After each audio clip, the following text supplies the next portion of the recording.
Amid major escalation, we have Prime Minister Narendra Modi traveling to not just Poland but to Ukraine. It is a significant visit. There is escalation on both sides, the Russian side as well as the Ukrainian side. Will it really end up in a massive escalation that could spell war yet again, or is it going to be confined to the border areas? These are questions that we will be seeking answers. But first up, Prime Minister Narendra Modi is going to be in Ukraine. That in itself is significant. After his visit to Russia and the West looking to India as to what India is going to do since his hug with President Putin, and the statement that he made, a very clear statement in Moscow with regards to how it is not an era of war, that this war should come to an end. Is India invested enough? And it's not just economic capital, but as well as political capital that we're speaking of over here. And Prime Minister Narendra Modi is walking that talk by being in Ukraine and investing himself, and surely enough, to see whether if India can be a peacemaker in the region. All eyes on Prime Minister Narendra Modi, and so are our eyes on our colleague Gaurav Sawant, who is now in Ukraine. He was also in Russia when Prime Minister Modi had traveled there, and now he's in Ukraine to cover the very same significant visit that we've been talking about. Gaurav, thank you so much for joining us. You're in Kyiv. First up, we're looking at a World War III-like situation because it is still those few months before the US elections and nothing is decided there. US completely invested in this war, and Zelensky relying on that capital from Washington, D.C. But with this escalation, do you see any change in how Ukraine or Russia would be looking at the situation after Prime Minister Modi's visit? Very, very, hard on both sides. And the line is drawn in blood, both on the Ukrainian side and on the Russian side. Geeta, you've reported from Ukraine. Geeta, you've reported also from Russia. So you, have a sense of what this battle is like from both sides. And the battle lines are very clearly drawn. The way Ukrainians are looking at it, and I've had the privilege of interacting with a lot of Ukrainian soldiers, their military thinkers, they're political thinkers, they're strategic thinkers, and they're saying that in this war, the fact that they've sustained it for over 900 days and counting, 911 days to be precise, and the fact that this war will go on even longer, even after 900 days, they're not on the defensive. They indeed are on the offensive. They've made serious inroads inside Kursk, and Kursk is a very strategic location as far as Russia is concerned, as far as Ukraine is concerned. But Ukraine says our intentions are not to occupy another man's territory the way Russian intentions are. Ukraine is very clear. They want Russia to get a taste of its own medicine. They want Russia to know that what Ukraine is capable of doing. The fact that everyone had written Ukraine off, when you and I were reporting from here, Ukraine had been written off. People had said they'll last maximum 3 months, 6 months. They won't last the first winter, then the second summer, the second winter, now the third summer, and they're on the offensive. So they say that we're only gearing up for this war now that they're getting fighter planes, they're getting longer range missiles. They intend making full use of all those weapons and systems, is what they say in public. What they're also saying is, if there is peace, it has to be fair peace, it has to be just peace. It cannot be peace at Russia's demand. So and at Russia's basically on Russia's terms. So what does this mean? This means when Prime Minister Narendra Modi comes here, he's been to Russia, he's interacted very closely with President Putin on the 8th of July when the two sat and talked and they spoke at length. There were some ideas that were exchanged. Those ideas only President Putin knows and Prime Minister Narendra Modi knows. Those ideas and perhaps more will be discussed with President Zelensky when Prime Minister Narendra Modi is here on the 23rd of August. Does that mean forward movement remains the biggest issue? Ceasefire is not what Ukraine is looking at. It's looking at a just solution to this situation and not just a pause in this war that it's fought for 900 days and counting. Well, that's a very important point you make. is Prime Minister Modi going to Ukraine with a very strong message? Gaurav, you reported from Moscow when Prime Minister Modi was there, and there was a lot of flack that he received from the international community. The West not looking at and not taking the visit of Prime Minister Modi very lightly. In fact, there was criticism from State Department, from the United Kingdom, so on and so forth, and all of them questioning why did he have to do it then. And just on the day that he was there, a children's hospital was bombed in Ukraine. So the timing, the optics, nothing played out well, maybe from the Western perspective. From the Indian perspective now, let's just talk about the fact that there is a situation on the ground. Prime Minister Modi is going to be there. He is looking at, and these are historic ties that we're talking about, historical ties that we're talking about between the two countries. So there is going to be engagement, people to people engagement, which means he's also engaging students. Are there enough Indian students still studying in Ukraine? So, Geeta, India has had very warm ties with Ukraine. India is the first country to recognize Ukraine as an independent country, and yet Prime Minister Narendra Modi is the first head of government to visit this country in over 3 decades of existence. President who came to Ukraine when in its earlier avatar, and of course had President APJ Abdul Kalam, who'd come to Ukraine as then President of India, and Ukraine was an independent country. But the first Prime Minister to visit Ukraine is Prime Minister Narendra Modi. Very important message. Ukraine is a center for education. Ukraine is a center for learning, not just Kiev, where I am right now, but all across Kiev, Kharkiv, Odessa. Anywhere you go to Ukraine, it's all about education. It's all about learning, and they're very proud of this fact. And I've had the privilege of interacting with a number of professors, with a number of Indologists here, and they talk about the love that Ukrainians have for India and Indians have for this entire region. So, will this relationship be taken forward? India will not look at its relationship with Ukraine from the Western lens. India will not look at its relationship with America through either the Ukrainian lens or the American lens. India's relationship with Russia is independent. India's relationship with Ukraine, very important and completely independent. What are these two countries looking at? Very significant. They're looking at defense cooperation. Defense cooperation includes joint manufacturing and co-development of cutting-edge technology. India does have extensive engagement with Ukraine on aviation. The AN-32 engines, which are the backbone of the Indian Air Force, the Antonovs, they were made here in Ukraine. Used extensively at the Siachen Glacier, the warhorse of the Indian Air Force, modern engines, shipbuilding, ship engines that come from Ukraine. Then there's cooperation being looked at in the field of drone technology, especially drones that can go far out at sea, because Ukrainian drone requires manpower. India has surplus manpower for countries like Ukraine to rebuild these countries. Well, very important update and details on what really this visit could entail. But given that you're there on the ground, on the strategic and war front, Gaurav, your update on what it looks like in terms of a ceasefire. You said that it cannot be a ceasefire without dignity for Ukraine. And in that dignity, would Russia have to withdraw completely? Because that is something that Russia certainly will not accept. And it's not just Zaporizhia nuclear power plant or the Zaporizhia region. We're talking about the Donbas region here as well. And Russia, for that, for Russia, that is a red line, Donbas and Crimea.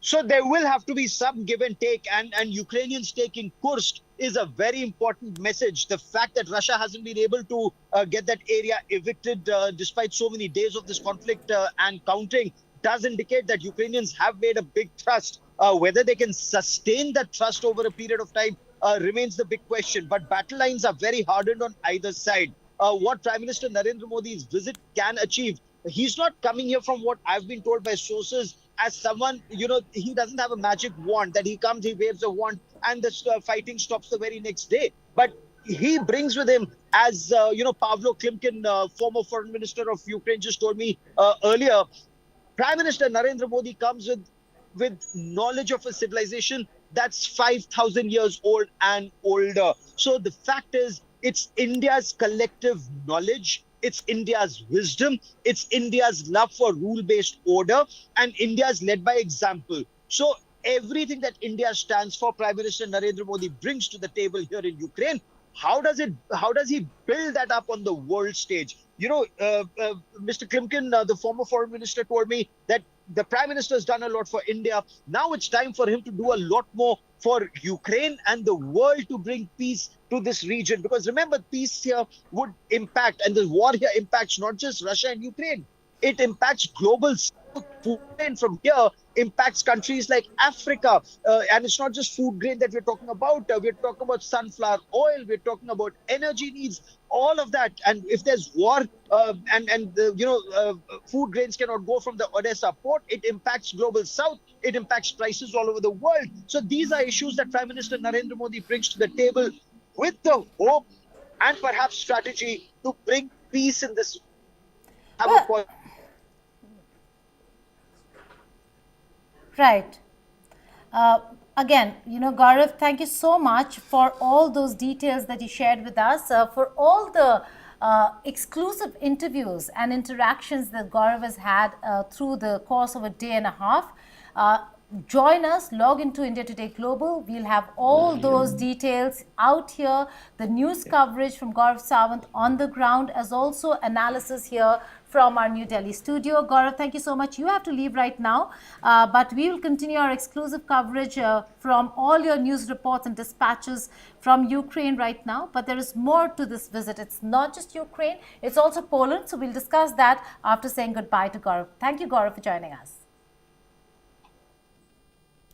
So that's Gaurav Sawant for you, reporting from Ukraine. He will be getting us all his detailed reporting, a lot of exclusive interviews. We'll be putting them out. The former foreign minister of Ukraine made some very significant statements, like Gaurav pointed out, especially to do with the Russia-Ukraine war, where he's very specifically said that this war that Russia had started is something that Ukraine is not going to just take lying down, that they are going to take back their territories. At this point in time, there is impetus, there is force that they're talking with, and that force comes from the backing that they're getting from the West, new, fresh thrust there, and also the fact that they've managed to breach Russian territory, enter Kursk, and occupy territories over there, so much so that the entire border towns have been evacuated. We will be getting you those stories as well. But first, a brief on what's going to happen between August 21st and 22nd, which is when Prime Minister is going to be in Poland first.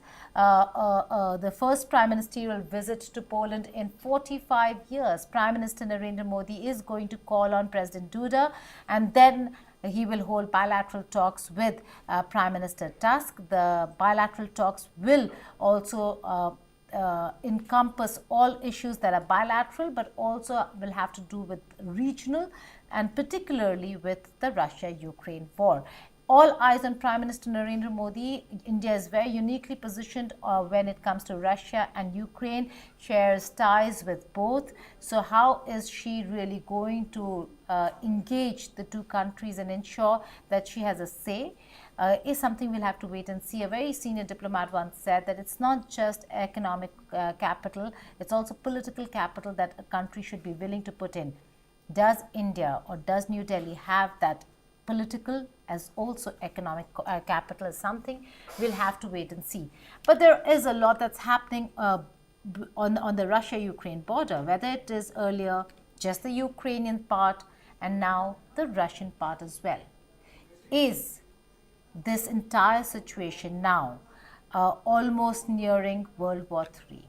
Are we on a brink of World War III is the question we are asking today. And this is because we are witnessing wars across the globe, be it in Ukraine or for that matter in Gaza.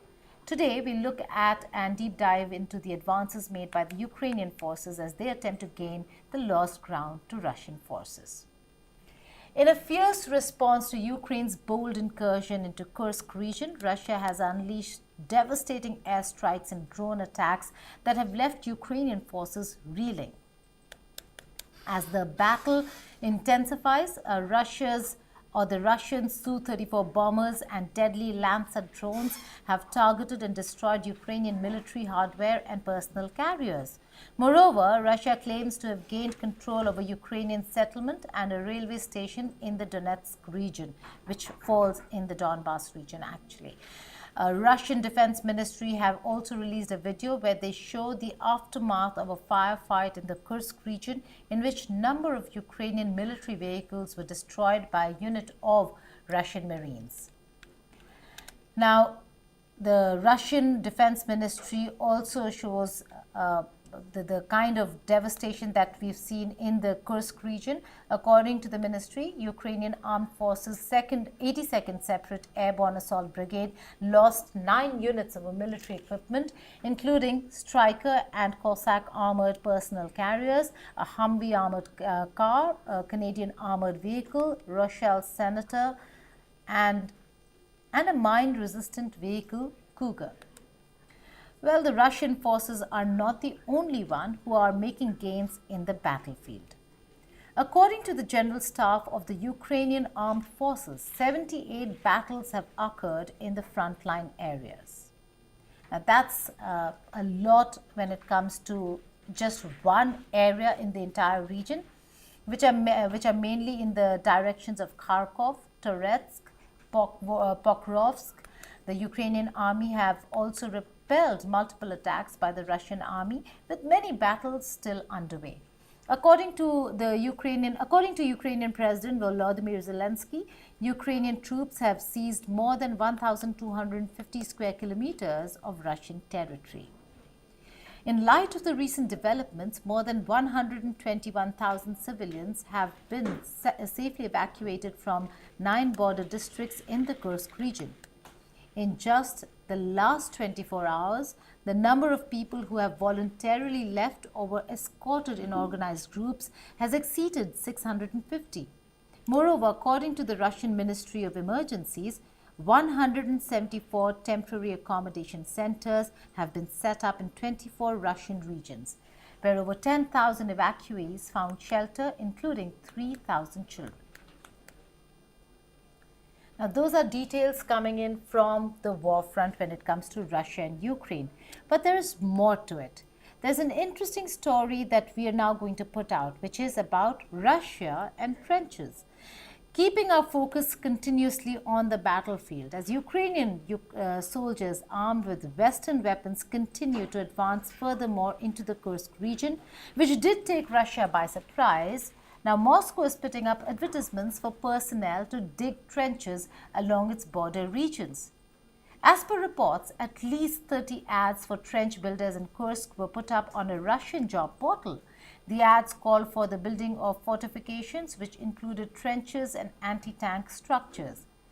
A news report aired by Russian state TV Channel 1 showed the aftermath of Ukrainian attack on Kursk region. A video also showed a man removing the Russian national flag from a building and throwing it to the ground in the village of Nizapno in Kursk, close to the border with Ukraine. Meanwhile, Ukraine too is building fortifications along the border with Russia between the Kursk and Sumy regions, in preparation for a possible Moscow attack in response to the offensive in Kursk region. Workers with heavy machinery were working in the border areas. A state of emergency has also been declared in the Russian border region of Belgorod after the Ukrainians entered into Kursk. Well, those are details and updates that we are bringing to you from the Russia-Ukraine war. These are details that we will bring to you almost on a daily basis to show how severe the situation is. On Crossfire that we launch here at India Today Global, we'll take you through all the war updates, whether it's the Russia-Ukraine war or the Israel-Hamas war. The seriousness of the situation, what's happening on the ground, the stakeholders, the main players, all of that you can get details of only here on India Today Global, where you'll be getting not just all the details, but also the nuances of why a country or a leader is behaving a particular way. But meanwhile, we'll also continue our coverage on Prime Minister Modi's visit to Poland and Ukraine, and Gaurav Sawant will continue joining us with the live updates and exclusive interviews and ground reports. Thank you so much for watching India Today Global.